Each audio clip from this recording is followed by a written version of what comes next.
কত সহজেই দোকানের মতন এগ চিকেন রোল বাড়িতেই সব বানানো যায়, তা আজকে আপনাদের সাথে শেয়ার করব। জন্য নিয়ে নিচ্ছি বাটিতে ময়দা, দিয়ে দেবো লবণ স্বাদ মতন, স্বাদের জন্য দিয়ে দেবো চিনি খানিকটা, মহিমের জন্য দেবো রিফাইন অয়েল। ভালো করে মাখবো এটাকে।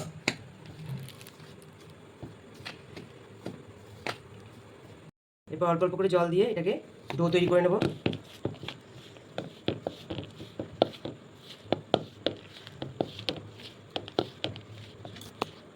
মাখা হয়ে গেছে, এবার সামান্য তেল, সামান্য রিফাইন অয়েল মাখিয়ে 15 মিনিট রেস্টে রেখে দেবো।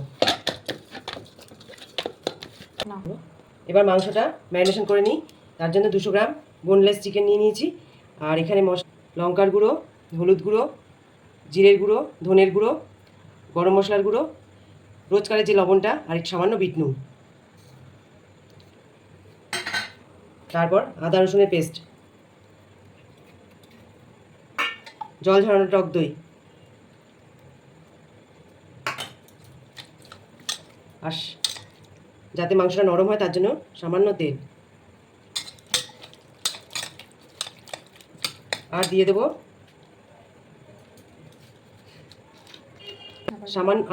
সামান্য সয়া সস।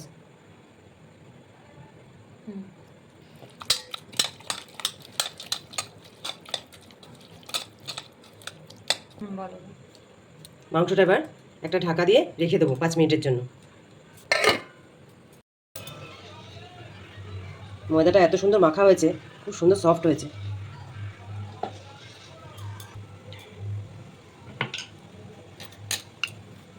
বেলাটা হয়নি।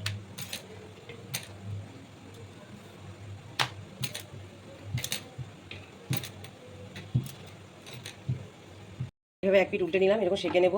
সেঁকে নিয়ে তারপরে তেল দেবো।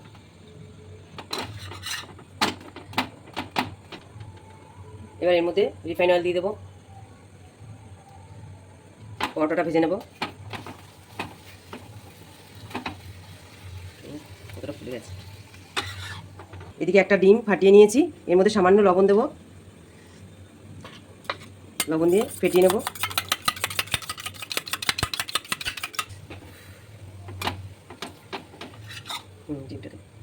এবার ডিমটা ঢেলে দিলাম।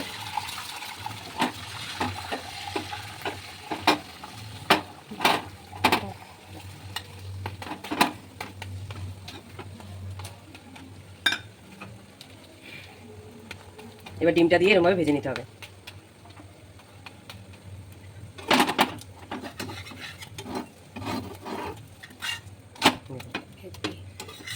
পুরোটাই লেগে গেছে, একটা ডিম পুরোটা পরোটাতেই হয়ে গেছে। এবার নামিয়ে নেব। ফ্রাই প্যানে অল্প তেল দিয়ে দিলাম সামান্য। এবার ম্যারিনেশন করা মাংসগুলো ছেড়ে দেবো।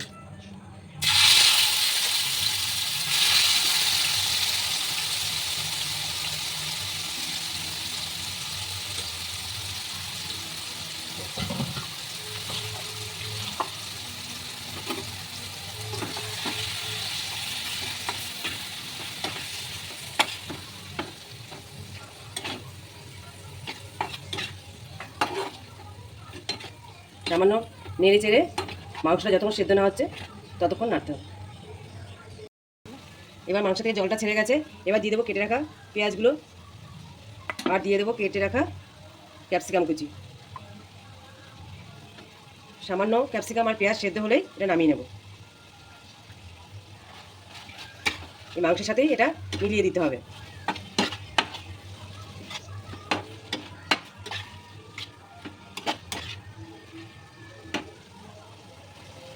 চিকেনটা হয়ে গেছে আমার, এবার নামিয়ে নেব।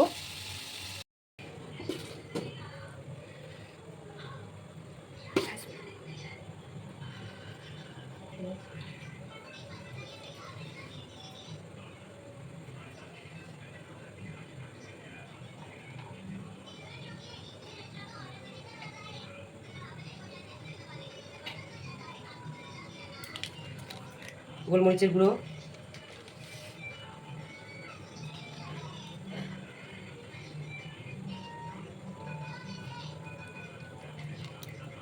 Chilli sauce,